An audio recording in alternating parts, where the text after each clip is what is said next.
Friends, joining me right now is a dear friend of my family's, Dr. Julia Schulenburg. I say doctor. She had a BS degree in nursing, worked in ICU and so forth, a very, very good nurse. About 15, 16 years ago, wanted to help people more with both physical and spiritual and mental health, and could have chosen to be an MD, but chose to be an ND, a naturopathic doctor. Welcome and thank you for sitting down with me. I have so many questions for you. First thing I want to talk to you about is something called frequencies. I know in your practice you rely on frequencies. What I didn't know until our sessions today was that fungi and cats and oatmeal, well, not oatmeal, oats all have frequencies. Yes, plants. So teach us, plants. Yes, every living organism has frequencies. Even gemstones, they have frequencies. Trees, anything created by, God, the creator of the universe, it has frequencies. He has frequencies. The sunlight has frequencies. There's sound frequencies. There's light frequencies. Does the earth have a frequency? Yes, they're called Schumann frequencies. They're from 7.8 to 33 hertz. Our brain functions at certain frequencies, which corresponds to the earth, 7.8 to 33 hertz. But the synthetic, man-made frequencies, they're very high frequencies that are mismatched to our DNA, and now, it can be harmful to our DNA. Are we talking about electromagnetic frequencies now? Yes, we're talking about electromagnetic frequencies that come from power lines, cell phones, cell towers, computers, smart meters, all the 3G, 4G, 5G, all of that, radio frequencies, satellite frequencies. We're inundated with high frequencies in the hundreds, thousands, millions, billions of cycles per second that's hitting us, okay? And then you wonder why everybody's fearful and anxious, and they're in sympathetic nervous system overdrive, and their central nervous system is haywire, and they have gastric irritability and gastric problems. I just read an article that said there are more children on antidepressants, and that's the way we handle it. There's nothing wrong with you. Here, take this. Used to be Valium, now it's Zoloft or something, an SSRI. It's pathetic. So let me ask you this. How would these frequencies, unnatural frequencies, affect us? Would we see behavioral changes? Would we see lumps and bumps? Would we see brain problems? How do they affect us? Inflammation. Harmful ions creates inflammation in our bodies. It can you can see it in neurological disorders. You can see it any inflammatory condition, joint pain and other pain. So anything that creates inflammation will contribute to dis-ease in the body. About 15 years ago, Time magazine ran an article, a headline. It was on their cover. Alzheimer's, heart disease, cancer, these are all associated with inflammation. And I wonder if it was 2G or 4G back then. And now, folks, in the interest, think about this, in the interest of getting better cellular communication with our moms or downloading a Disney movie in 2 seconds, we're putting up, oh, by the way, when the country was shut down, all of a sudden we get up a year later and there's towers all over America, for our betterment, of course, so we have better communication with our cell phone. So we're having that, and then we have more and more people itching. Yeah. Why are they itching? Yeah. It's probably because those high frequencies are stimulating and fueling the overgrowth of fungi. And why else are we itching? It's because that fungi is attached to heavy metals, and we're consuming heavy metals. So then when we have lots of toxic heavy metals in our system, we're like a walking antenna to those high electromagnetic fields. How are we consuming these metals? It can be in the water, unfiltered water. It's in on plants, in the soil. It's in the air, in the environment that we breathe. It's in the pollution and combustion. It's the food, it's seafood. We're consuming all of that, and then you have increased electromagnetic fields, and then that increased the EMF anyway is resonating with the toxic heavy metal overload that we have in our bodies. So we're like a lightning rod. that's attracting all this EMF also.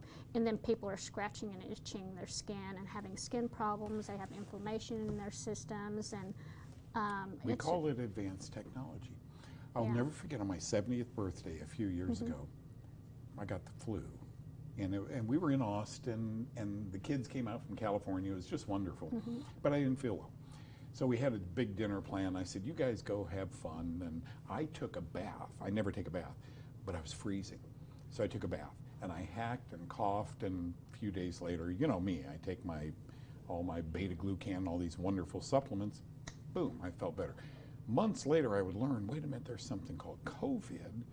And John and I were talking because we both had it. And we said, that must have been what we had. And we both recovered. Everything's fine. We didn't take anything other natural things for it. Where's your heart? Because you're one of the brightest people I know. Where's your heart on what happened in 2019? Was this a synthetic? And I know this is hypothesizing, and I'm sorry for that, but because you're smart, I'd like your take on it. Was this a synthetic virus? Was this a flu virus? Well, I think just from other people's research, and specifically the founder of the vaccine, what's his name, Malone? Yep. Robert Malone. He's done extensive talks on what it really was. So it's, according to him and some of the other researchers and doctors that I've listened to, it was a synthetic virus, and it did have a synthetic RNA in the vaccines. And I think the best way that we can protect ourselves really is to increase the strength of our immune system and reduce the overload of toxins in our bodies. And you believe that one of the ways to strengthen your immune system, I'm a beta-glucan guy. I take it every day, some days twice. And I think that does modulate our immune system. But you believe sweating, detoxifying, diet all play a role in strengthening the immune system? They all play a role. Beta-glucan, vitamin D3, zinc, quercetin, organic green tea, what did I mention? Glutathione, bromelain, natural antivirals, and sometimes probiotics. Chlorella, it's a superfood, but it also helps bind heavy metals as well. All of those play a role in helping our genes, the good genes, turn on. Okay, now, question.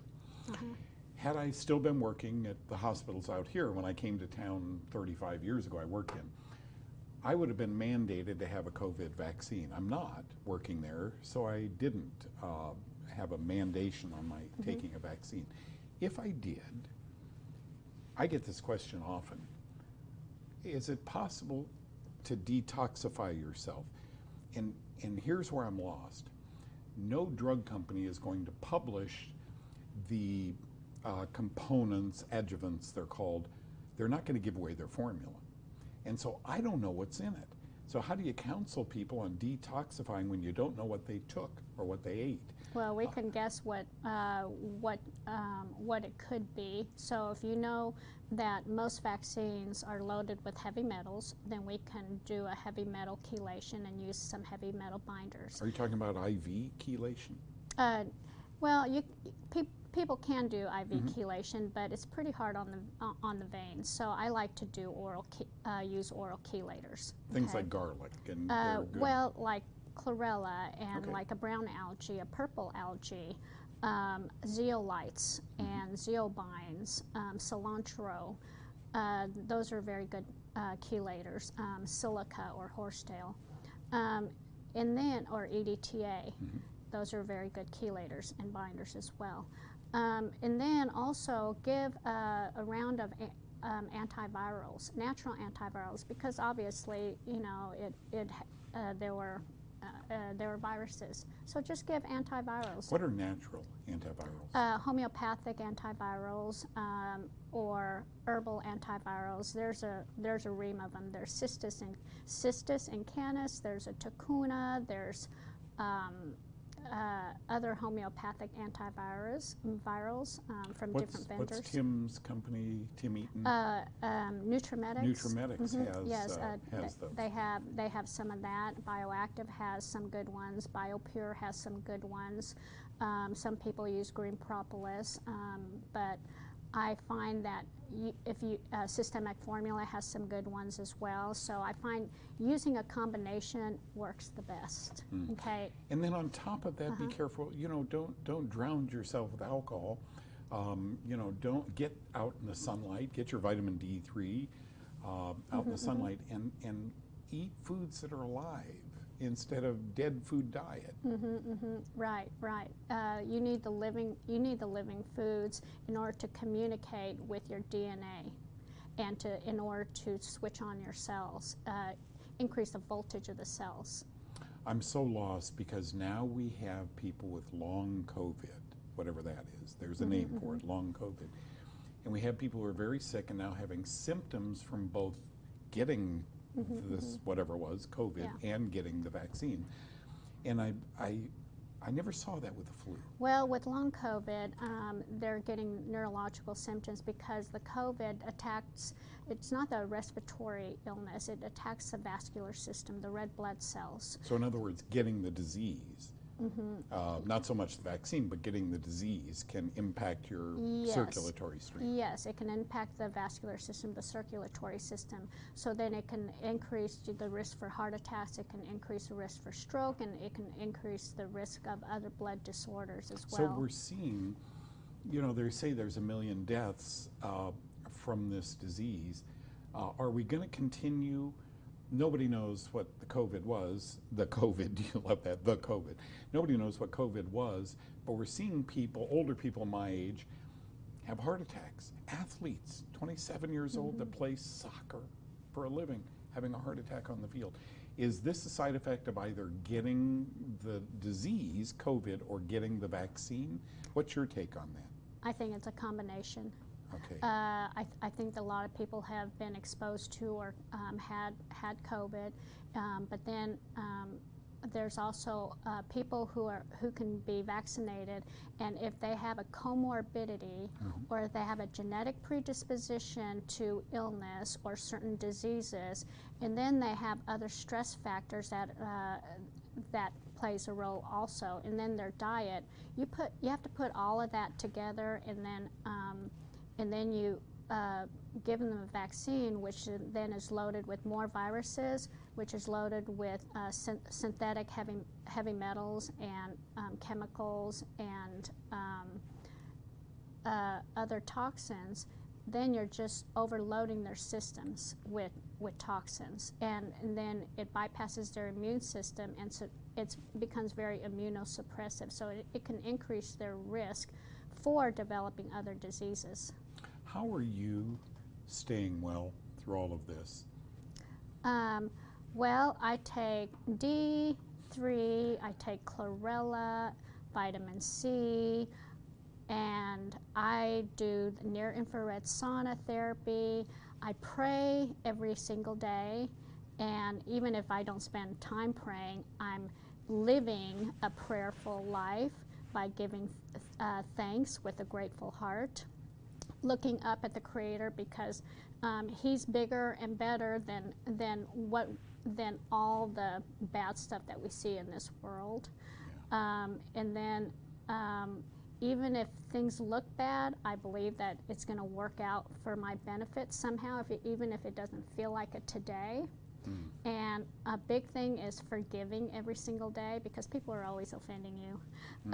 So you got to forgive them every day. And I think a big part of how I'm staying healthy is not only the supplements and the food intake, but it's the mind and the emotions, and staying well in that area, and not living in fear, because fear will produce disease in the body. I read one time that it takes twice as many muscles to frown as it does to smile. So it's so easy for me. I'm on television, you know. Yeah. I smile all the time. great, great counsel from someone who is living this, from someone who sees lots of patients with this, and someone who has obviously done her homework. There's a lot of physicians now really getting into frequency medicine. You've been there for 16 years.